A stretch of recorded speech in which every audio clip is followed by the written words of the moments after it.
कक्षा 12वीं के गद्य खंड से पाठ बाजार दर्शन लेकर के उपस्थित हुई हूँ। इस पाठ के लेखक प्रसिद्ध उपन्यासकार जैनेंद्र कुमार जी हैं। श्री जैनेंद्र कुमार जी का जन्म 1905 में अलीगढ़ में हुआ था। बचपन में ही इनके पिताजी का देहांत हो गया तथा इनके मामा ने इनका पालन पोषण किया। इनकी प्रारंभिक शिक्षा दीक्षा हस्तिनापुर के गुरुकुल में हुई। इन्होंने उच्च शिक्षा काशी हिंदू विश्वविद्यालय बनारस से ग्रहण की। 1921 ईस्वी में गांधी जी के प्रभाव के कारण इन्होंने पढ़ाई छोड़कर असहयोग आंदोलन में भाग लिया। भारत सरकार ने इन्हें पद्म भूषण से सम्मानित किया तथा इन्हें साहित्य अकादमी पुरस्कार भी प्राप्त हुआ। इनका देहांत सन 1990 में दिल्ली में हुआ। साहित्यिक विशेषताएं। हिंदी कथा साहित्य में प्रेमचंद के बाद सबसे महत्वपूर्ण कथाकार के रूप में जैनेंद्र कुमार जी प्रतिष्ठित हुए। इन्होंने अपने उपन्यासों व कहानियों के माध्यम से हिंदी में एक सशक्त मनोवैज्ञानिक कथा धारा का प्रवर्तन किया। जैनेंद्र की भाषा शैली अत्यंत सरल, सहज एवं भावानुकूल है। जैनेंद्र कुमार जी की प्रमुख रचनाएं हैं उपन्यास में परख, स्वामी, सुनीता, त्यागपत्र, मुक्तिबोध आदि। कहानी संग्रह में एक रात, दो चिड़िया, फांसी, पाजेब, नीलम देश की राजकन्या आदि। अब हम पाठ में प्रवेश करने से पूर्व पाठ परिचय पर ध्यान देंगे। बाजार दर्शन एक निबंध है। कई दशक पहले लिखा गया यह लेख आज भी उपभोक्तावाद व बाजारवाद को समझने में बेजोड़ है। जैनेंद्र जी कहते हैं कि बाजार की जादुई ताकत मनुष्य को अपना गुलाम बना लेती है।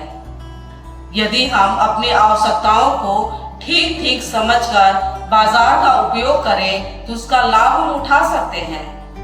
इसके विपरीत बाजार की चमक दमक में फंसने के बाद हम असंतोष, तृष्णा और ईर्ष्या से घायल होकर सदा के लिए बेकार हो सकते हैं। इस प्रकार लेखक ने इस निबंध के माध्यम से हमें बाजार के बारे में बताया है।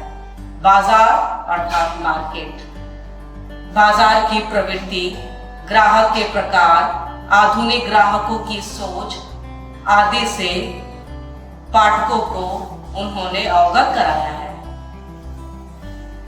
अब हम पाठ को सारांश से पढ़ेंगे। इस पाठ में लेखक अपने मित्र की कहानी बताते हैं कि एक बार उनके मित्र बाजार में मामूली चीज लेने गए परंतु वापस बंडलों के साथ लौटे। लेखक के पूछने पर उन्होंने पत्नी को दोषी बताया। लेखक के अनुसार पुराने समय से पति इस विषय पर पत्नी की ओट लेते हैं। इसमें मनी बैग अर्थात पैसे की गर्मी की विशेष भूमिका अदा करता है। पैसा पावर है परंतु उसे प्रदर्शित करने के लिए बैंक बैलेंस, मकान, कोठी आदि इकट्ठा किया जाता है। पैसे की परचेजिंग पावर का प्रयोग से पावर का रस मिलता है। कुछ लोग संयमी भी होते हैं। वे पैसे को जोड़ते रहते हैं तथा पैसे से जुड़ा होने पर स्वयं को गर्विला महसूस करते हैं। मित्र ने लेखक को बताया कि सारा पैसा खर्च हो गया। मित्र की अधिकतर खरीद परचेजिंग पावर के अनुपात से आई थी, न कि जरूरत से। लेखक कहते हैं कि फालतू चीज की खरीद का प्रमुख कारण बाजार अर्थात मार्केट का आकर्षण है। मित्र ने इसे शैतान का जाल बताया है। बाजार अपने रूप जाल में सबको उलझाता है। इसके आमंत्रण में आग्रह नहीं है। ऊंचे बाजार का आमंत्रण मुख होता है अर्थात बाजार बिना बोले आमंत्रित करता है। यह इच्छा जगाता है। हर आदमी को चीज की कमी महसूस होती है। चाह और अभाव मनुष्य को पागल कर देता है। असंतोष, तृष्णा व ईर्ष्या से मनुष्य सदा के लिए बेकार हो जाता है। लेखक का दूसरा मित्र दोपहर से पहले बाजार गया तथा शाम को खाली हाथ वापस आ गया।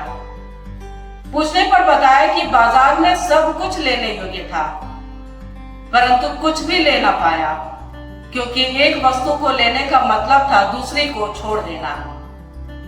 अगर अपनी चाह का पता नहीं हो तो सब और चाह हमें घेर लेती है। ऐसे में कोई परिणाम नहीं होता है। बाजार में रूप का जादू है। यह तभी असर करता है जब जेब भरी हो तथा मन खाली हो। यह मन व जेब के खाली होने पर भी असर करता है।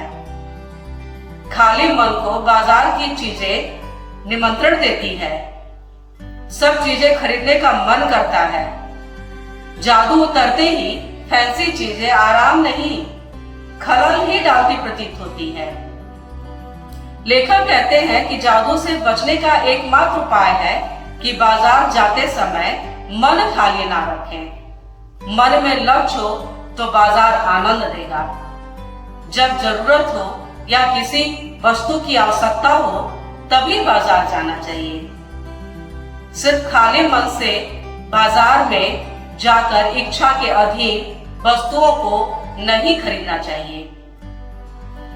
लेखक के पड़ोस में भगत जी रहते थे।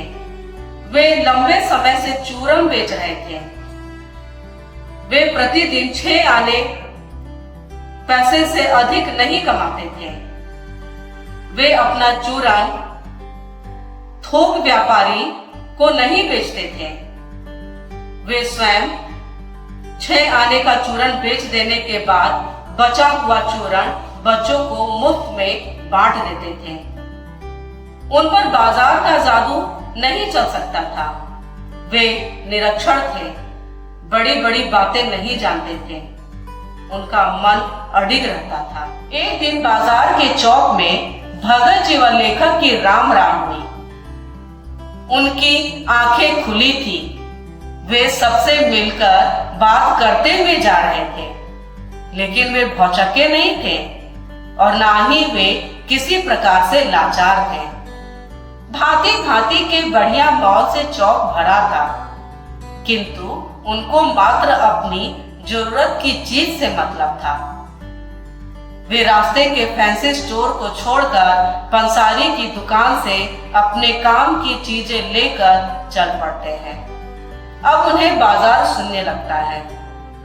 फिर चांदनी बिछी रहती हो या बाजार के आकर्षण बुलाते रहे, वे उसका कल्याण ही चाहते हैं।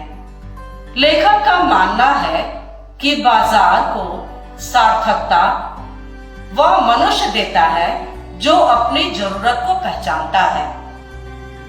जो केवल परचेजिंग पावर के बल बाजार को व्यंग दे जाते हैं, वे ना तो बाजार से लाभ उठा सकते हैं और ना उस बाजार को सच्चा लाभ दे सकते हैं। वे लोग बाजार का बाजारूपन बढ़ाते हैं। बाजारूपन से तात्पर्य है दिखाने के लिए बाजार का उपयोग। धन्यवाद।